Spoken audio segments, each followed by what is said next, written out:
Hey guys, I'm Dave and welcome to the Trull Gallery. Today, we're going to make a display case with some Nerf guns.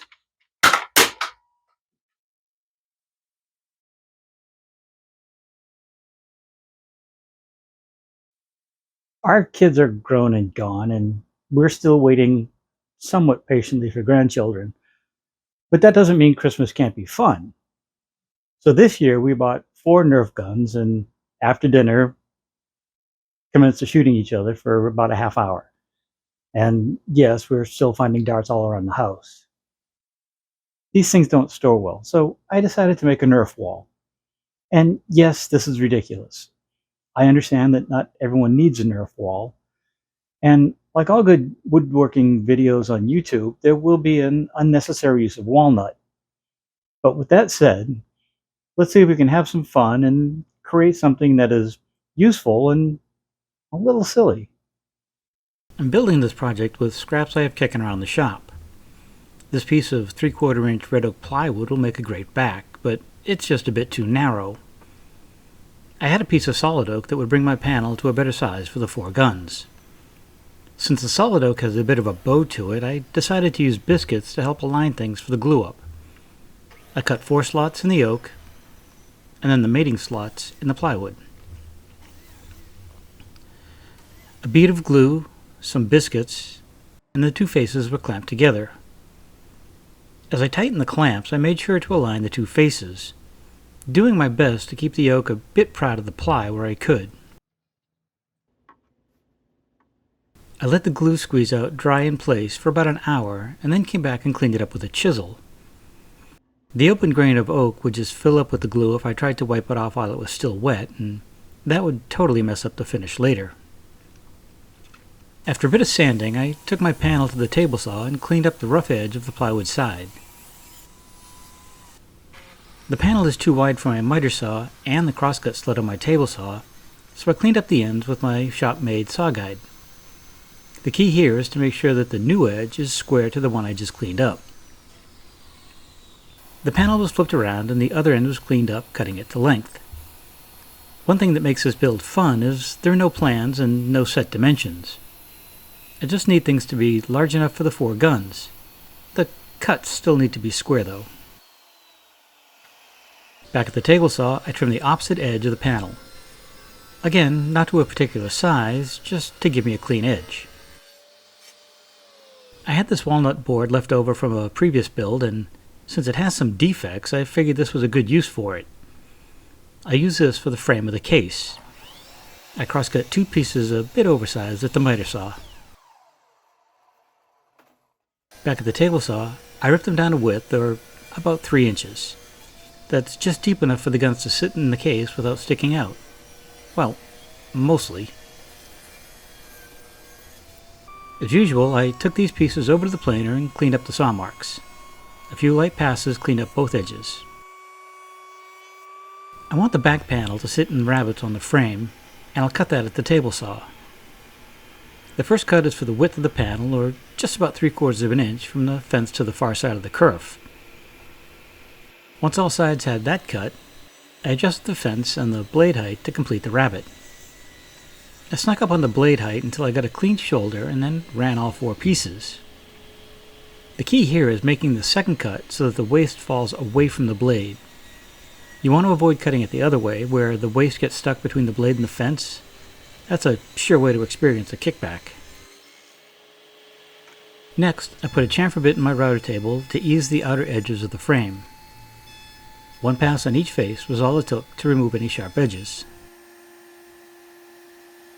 I mentioned that the walnut had some defects, and this knot is one of them. I used a bit of CA glue and activator to fill the void. The blue tape is there just to keep the glue from flowing out before it sets. 2 rounds of glue and activator and the knot is filled. A quick sanding with some 150 grit paper and my random orbit sander, and the repair is complete. There were also some scratches and dents that were too deep to sand out. I heated up my shop iron, not the house iron, and set a damp paper towel on the damaged area. The iron presses the steam into the dents and raises the grain back up. After a couple of treatments, the scratches are still noticeable, but I think they'll be sanded away at this point. More 150 grit paper on the sander, and like magic, the scratches are gone.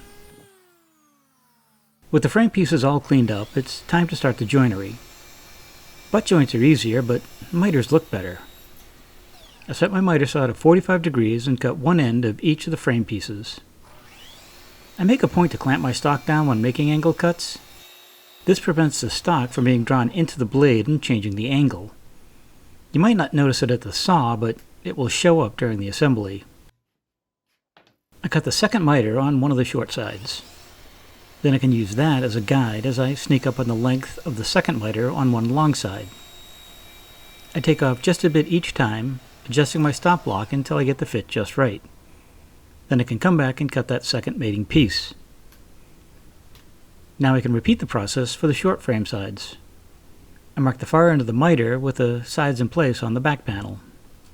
Then I repeat the process of sneaking up on the length, adjusting my stop, and when I have a snug fit, I cut the second short side. The corners look pretty good considering everything is just sitting in place with no glue or clamps. Speaking of clamps, it's time for glue up. I set the back panel on 2 pipe clamps before adding glue to the rabbets on the frame pieces. You'll notice that I added blue tape to the inside of the miters. This is to minimize any squeeze out from getting on the freshly sanded stock. The panel and the inside of the frame pieces have all been sanded to 320 grit before assembling.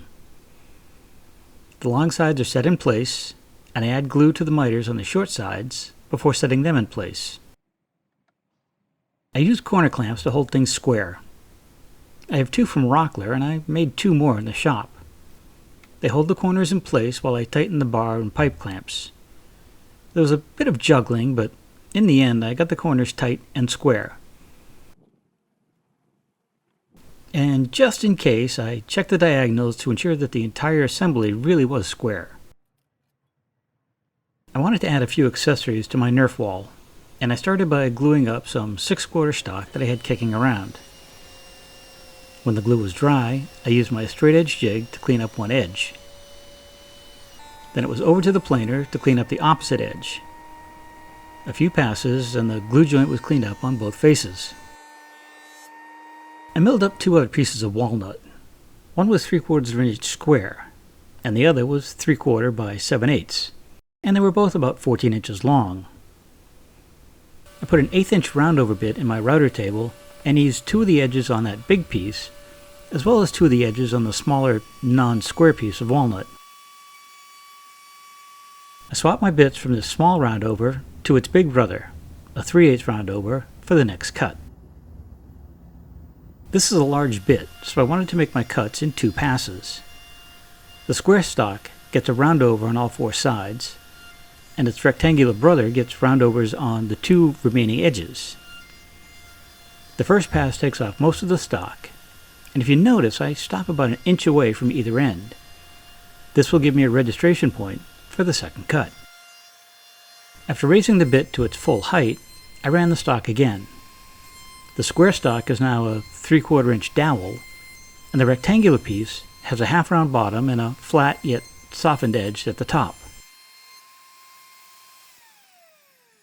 I trimmed the square ends off both pieces at the miter saw. Then I set a stop to cut 4 2-inch pieces from the stock. The key here is to keep your fingers clear of the blade and let the blade come to a full stop before lifting it back through the piece. This keeps your cuts clean and prevents the teeth from catching on the way up, grabbing your stock. You don't want to be startled with your fingers that close to the blade. After finding the center of the pieces, I checked up a taper bit in my drill press and set my fence and stop to hold the small pieces in place.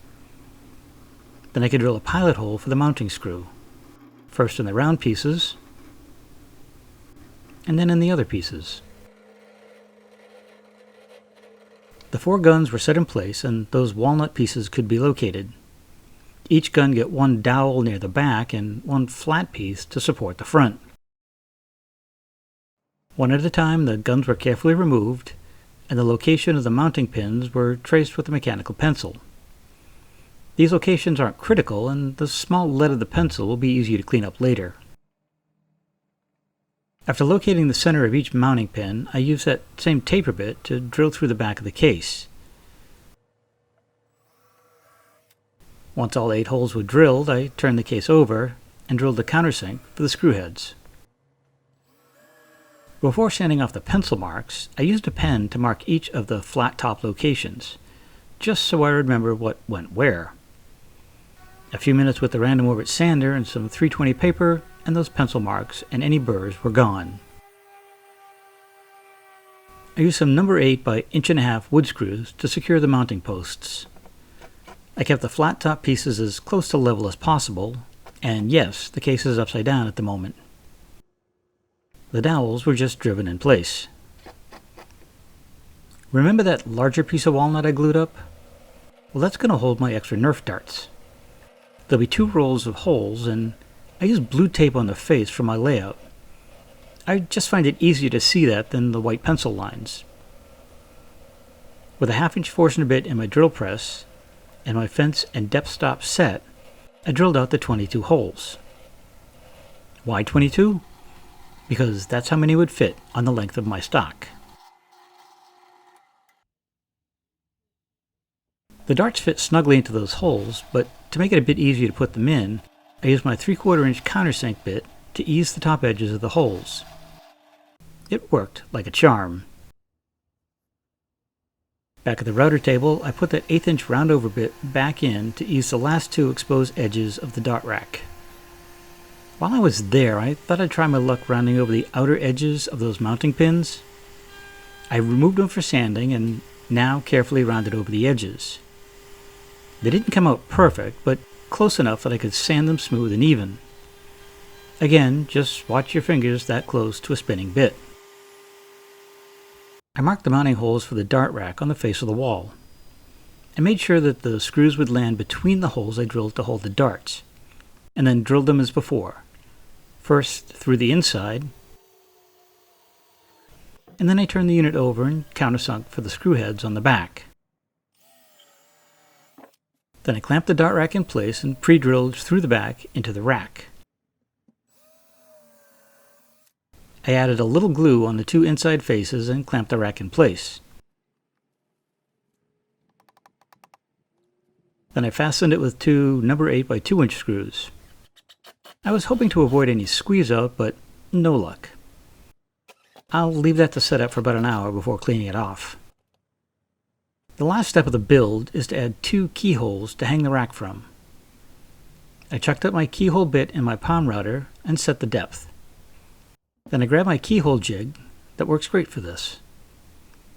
The stops on the jig control the travel of the router, and the cleat on the back keeps the jig square to your work. There's a center line on the jig that lines up with the layout line on the back of the case. The jig is clamped in place, and the bit is plunged into the back. Then I just pull the router towards the top of the case, and then back to the starting point.